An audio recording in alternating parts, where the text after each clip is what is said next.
You say you work in addiction research, and a lot of people can relate because they know someone or they've had some kind of experience. One of the problems with addiction is people get into withdrawal and then they have a really hard time not taking their drugs again because they're having these really bad symptoms.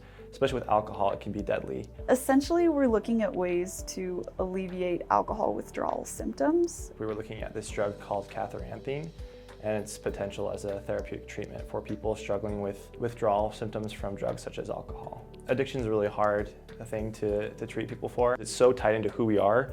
Like if you get rid of addiction, you're also essentially getting rid of the motivation and like the desire to do anything in your life. Addiction messes with these systems so much. So what I do is I use this microscope behind me and I use brain cells from mice. We'll apply the catharanthine to the cells and we'll try to see how the cells react differently when there's catharanthine present versus when there's not. I was doing something called photometry primarily. Basically, we're measuring dopamine, which is a molecule that is in the brain and it's highly associated with behaviors such as addiction. So catharanthine is actually inhibiting the dopamine neurons, which is good, all good things, and it's showing that this drug is actually pretty effective at what we thought it would do.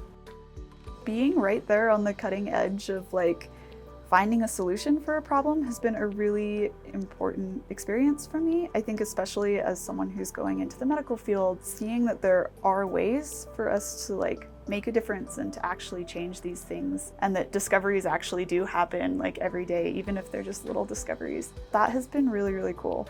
So we're trying to publish in a journal right now, and we're hoping that it'll get accepted, and then that'll hopefully lead to maybe future studies of catharanthine. I certainly think there's a lot we can do, and I think there's a great potential to treat people with addiction. I think more likely is it'll help us understand better addiction, the mechanism of addiction, and maybe possible ways we can target it, including catharanthine. And I think we just have to keep putting the puzzle pieces together, and eventually we might have some pretty good solutions.